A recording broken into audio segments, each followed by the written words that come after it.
I'm going to introduce our speakers. Linda Mannix in the middle, who was named Citizen of the Year earlier this month.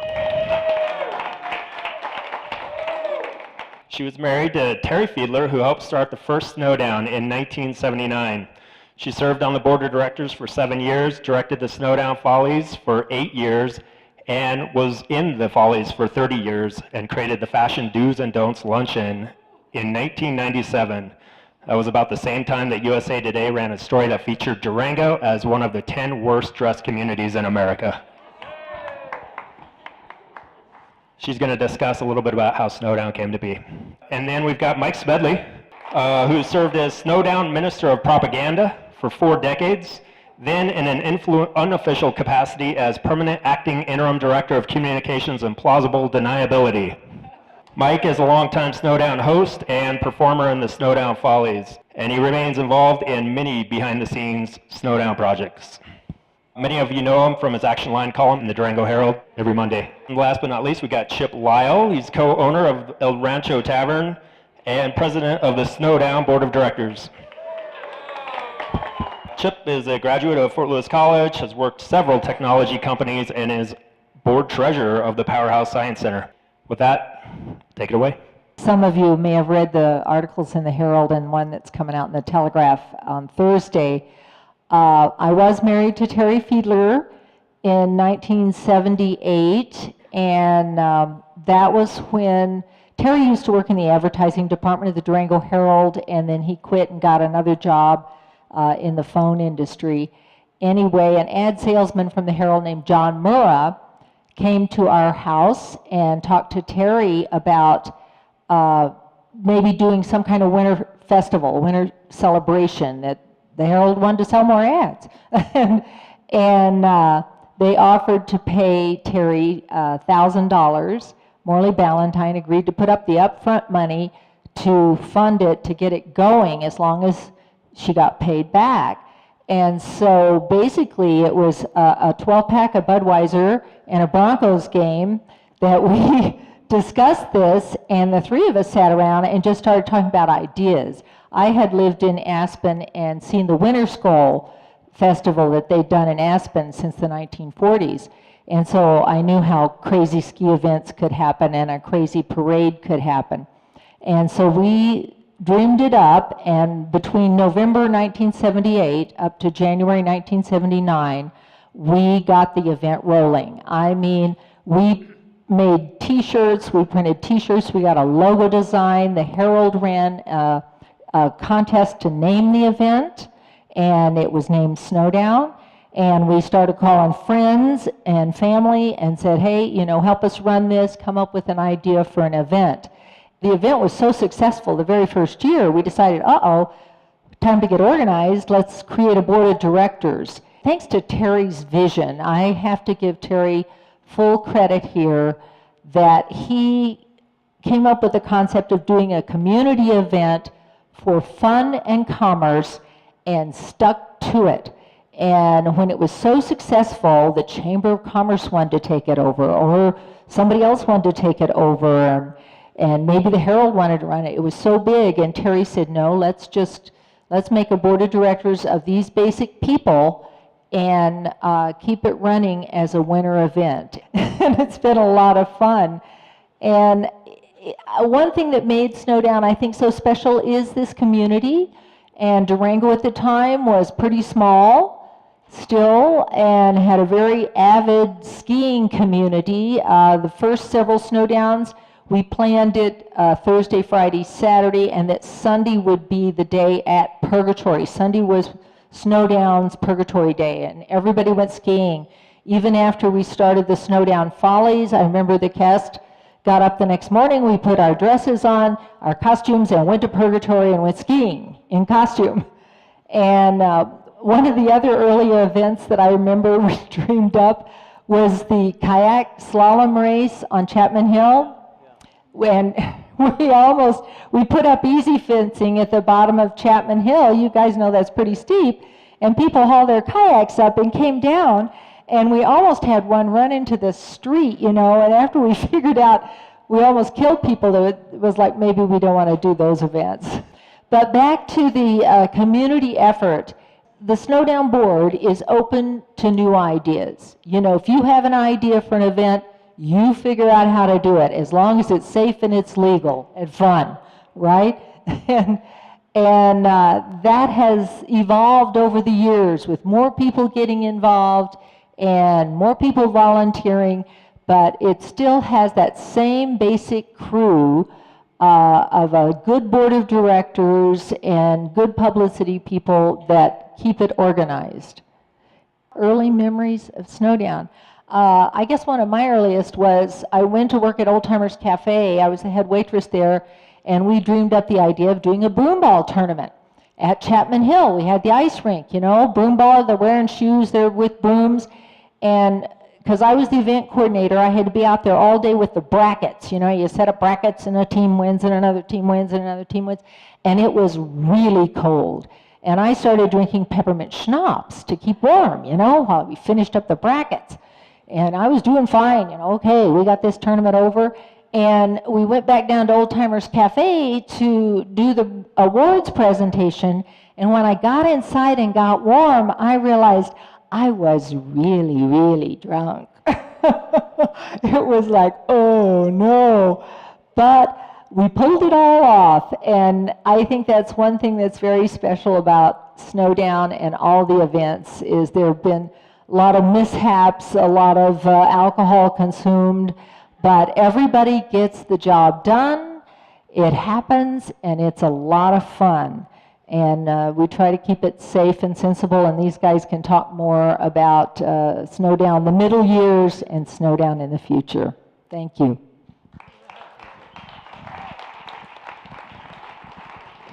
Well, it's really a pleasure to see a lot of folks here tonight, and what an honor it is because, you know, Snowdown is one of these things that you just can't really describe it to somebody. I remember when I first got into town, it was the winter of 1984-85.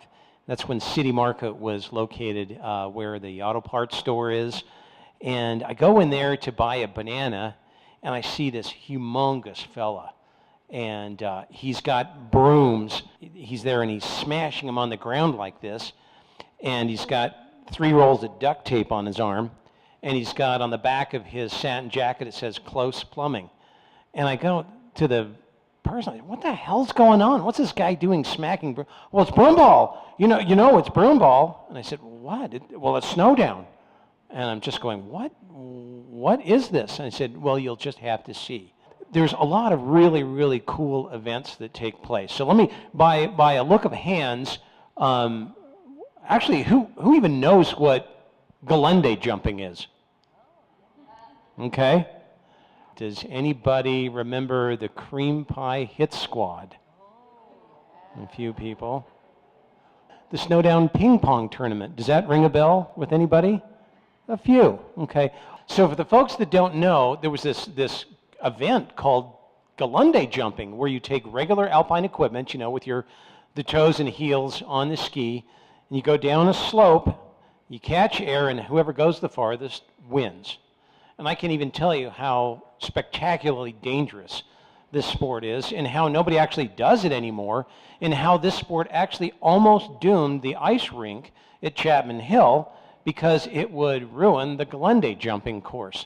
Galunde jumping got canceled, but Snowdown lived on. The same thing that happened with the ping pong tournament.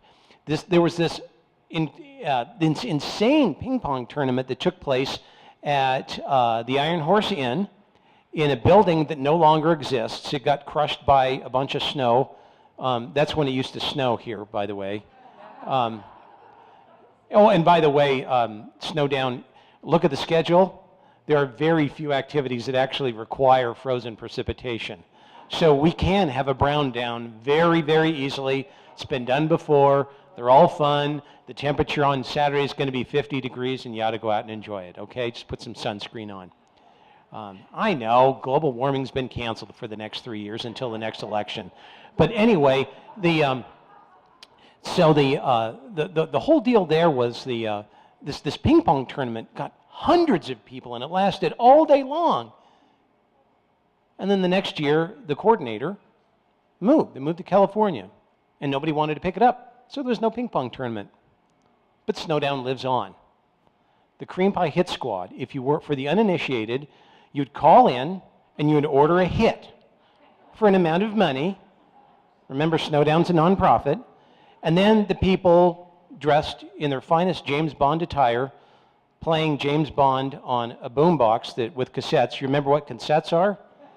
Yeah, that's the way that music used to be delivered, right after 8-tracks, right before CDs.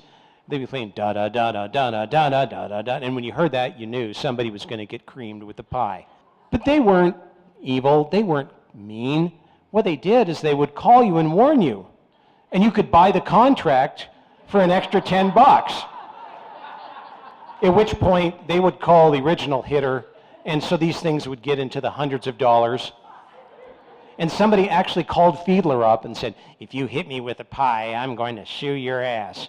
And Terry played that at the Follies, and I think a number of hits were issued, hundreds of them, and saying, you can't cancel this. Although they are not without any compassion, the Cream Pie Hit Squad would also give you a nice warm towelette with which to wash your face. And for a fee, you could also be issued blanket immunity. For all cream, you could be absolved. So it's very much kind of like the popes in the Middle Ages, getting an indulgence. So Snowdown is not above that. So there are different events that happen. They're all delightful. The kids' game, the McDonald's sponsors, is absolutely wonderful since day one. So to make it kind of less adult. I mean, I can remember I was walking out of the Follies years ago with, I was giving Doug Eagle a ride up to his house, and we're walking down the street, and we're just going, the crowd between 10 o'clock after the parade and midnight is an entirely different beast. And I'm just going, what the hell did we just create here? But that's their Snowdown. That you don't have to participate in that stuff. People are having fun, they're a little bit rowdy, and they'll get up in the morning and wonder what happens, and we'll tell them they all just had a really good time.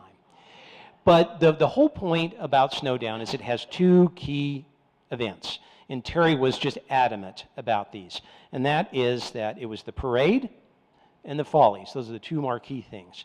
And a couple things I got to tell you. I got to correct the record. First is when Shane said that Durango was voted the worst dressed town in America. It's not true. It was actually the least fashion conscious.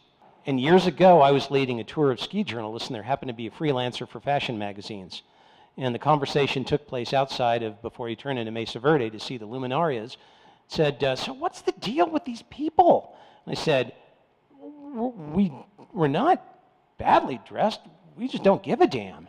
And so as she worked that into a story, it became a poll. She talked amongst her friends, and Durango is now famous for being, let's just call it the worst dressed. It reminds me of, what is formal? It's a black tie affair. Snowdown's a black tie affair.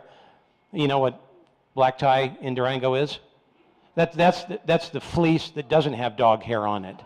So that's about as good as that we're going to get on something like that. So wrapping stuff up here, Snowdown itself is a 501c3. It is a nonprofit organization. I pulled up some stuff, by the way, before I came here. Durango has 326 501c3 organizations. That's one for every 56.74 residents. There's a reason why we subsist on Ritz crackers and cheese cubes and wine in a box and that other stuff. The enduring part about Snowdown, its secret, is that it doesn't have really a paid director. It doesn't have an address other than P.O. Box 1, Durango, Colorado. It doesn't have any paid staff. The honorarium that's paid to the coordinators are done after the successful conclusion of Snowdown. It's about, $2,500. That amounts to, 47 cents an hour, what you do. So you don't do it for money, you do it for love. And the only place that this kind of thing could get pulled off is Durango, Colorado, because you've got tons and tons of passionate people. If you look back at the schedule, you'll find Snowdown's mission statement, if you will, and it's to promote fun, commerce, and tourism. In that order. If it's not fun, we don't do it. And so there are a lot of things that have been defined as not fun. Maybe coordinating the ping pong or a kayak race that would kill people, or any of these other things. Snowdown endures because the spirit of Durango, not necessarily the price tag. I'll conclude with a story that was done when the Budweiser Clydesdales came here. Remember in the parade? The people from Budweiser in St. Louis were so impressed. This is great. We need to get the naming rights for this, the Budweiser Snowdown Festival. That had as much life as a glass of week-old cheap champagne sitting on your counter. It went nowhere fast. It was so flat, but other communities would jump at that. Remember, within a lot of nonprofits, a lot of times they fail because there's money and there's employment and there's power. And within Snowdown as an organization, there's zero expectation other than to have fun. It's not fun, you don't do it. And so if you have ideas for fun, let's do it. It's the most inclusive thing you'll ever find, and it's just been an absolute thrill to be associated with it since 1984.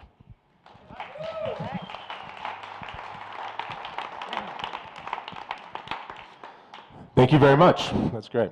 That's great. My name is Chip Lile. I'm the current president of the Snowdown Board of Directors, as he introduced me earlier. I'm on my second term, and as many things in Durango in the volunteer world, I was actually volunteered for the Board of Directors and elected before I even knew it. So they picked me out of the crowd, so to speak, and here we are, 40 years later with these great stories in an organization right now that's really grown to be very inclusive in the community of everybody, I think. For those of you that don't know, we're actually a 501c4. Small difference, but for the purposes of a festival, it works out just great. And we have about 153 events this year in Snowdown. So if you think about that, if you can't find something to do over the next couple of days, I'm not sure what we're going to do. There's a lot of content there. You run the parade. Yes, and I'm also the parade coordinator. So this will be my 8th year getting the parade going, getting all those volunteers organized, and getting all the floats, the herd of cats, down the street in a timely manner, and keeping everybody at the city happy with that project. And a lot of volunteers to thank throughout Snowdown. And I think, for me, when I look at Snowdown, what it is it's now this organization that has a life of its own. I'm very honored to be in the role I'm in at any level, quite frankly. It's been a lot of fun. It's been a lot of work. But for me, it's a process this week. This started over 16 months ago for this week that we're planning right now. So over 16 months ago, we are already planning for 2018 Snowdown. And the Board of Directors, we work, I want to say year-round, but every meeting's not work, okay? It's not always work, but we do get some things done.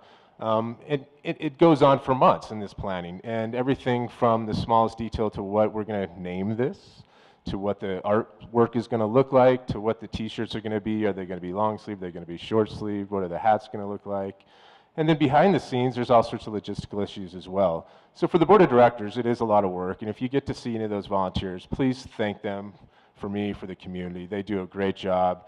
And I'm just lucky enough to work with them because it makes my job fairly easy. But you did mention that Snowdown, what is Snowdown? Well, to me, it's fun. It really is fun. And it's our community. And for me, having grown up in Durango, if you can imagine, I was 9 years old when I did ski journeying in Snowdown, and here I am. So it's kind of, to me, it represents home and the community that we are, and really the best of Durango, the best of the volunteerism of Durango, the best of all the different organizations that come together to make it happen. I mean, I've worked with some other nonprofits over the years in Durango, and I can't really put my finger on one that encompasses so many different parts of our community. If I call on behalf of Snowdown, people answer the phone, they open the doors, they help out all the time. It's amazing. So it's the one thing in our organization, in our community, it's the one organization I believe that just touches everybody somehow at some level. And I think that's really the strength and the beauty of Snowdown, and that's what's going to get us through the next 40 years. And that's kind of what I'm tasked with now, and the Board of Directors is tasked with now, is setting this up so that it outlives all of us. And 40 years from now, they're having a similar discussion about what is new, what are the new events, what the content is. Maybe we'll have snow again by then, maybe we won't. But let's hope we can do it. And it's with everybody's help that, I enlist everybody. I'll take volunteers tonight if you're willing. So get out of here early if you don't want to work the parade or something. But, there was a couple of things that these guys talked about I want to just touch on to let you know how we're handling things now. he mentioned the sponsorship and the advertising. You know, this is a big event for our community, and as much fun as it is, the board of directors does take their responsibility very seriously. This economic thing that happens this week in our community is significant. I don't have the numbers. They put numbers on it before, but if you can imagine every hotel room in Durango, every bar, restaurant full for 4 or 5 days in the middle of the off season, we have a huge responsibility to the community at large to make this event happen and to pull it off without a hitch and to give us some longevity and continuity from year to year. So that's what the board really works on most of the time, is trying to figure out how to keep the exterior forces out that might want to try to corrupt it, perhaps with sponsorships and money and things like that. But at the same time, we still are a nonprofit. We need to operate. We do need to take in funds. We need to pay for ourselves and things like that. So that's a challenge that we kick back and forth all the time. It's my hope that we continue to fund ourselves the way we are through underwriting, very small sponsorships and donations and things like that. So I hope we can do that. I think that'll be a big task for Snowdown moving forward, is to keep that kind of tradition or that frame of mind of its grassroots, its community. This is how it needs to be to keep it that way. So I hope that goes forward for us all. The other thing that I wanted to point out that's really important about Snowdown, has to do with that kind of the entire community part, is the networking. We were on a panel discussion a couple of weeks ago for Leadership La Plata, and it was there we had some other people on the board that I realized that what allows me to get so much done with Snowdown is that we have worked with each other in the past in other groups, and there's a lot of overlap, and it's become really powerful in our community. So it's really strong year-round in our community, more than you can imagine. Moving forward, tradition, right? Tradition's a big deal for us. And I hope to continue with the 4 pillars. You mentioned 2 of them, the parade, the follies, of course. There's the chili cook-off and the do's and don'ts, the famous fashion show do's and don'ts. But we're always looking for new events, right? And one of the things that always struck me is the comments we get on the board from the community at large is people will come up to us, or they'll call us, or they'll email us and say, you know, they should do this, or they should do that, or they should do this. And what I've always said is, you know, we are the they, right? So if you want they to do something, that's the we here, that's all of us, you know, go ahead and do it. And we're always looking for new events. We're always looking for that next pillar to anchor Snowdown for the next 40 years, with or without snow. So if you have those ideas, please let me know. I always want to thank all the volunteers, all the sponsors, the Durango Herald, everybody else that helps promote us, all the radio stations, all the other media and print organizations. I want to thank everybody. It's a big community effort, so thank you very much, everybody.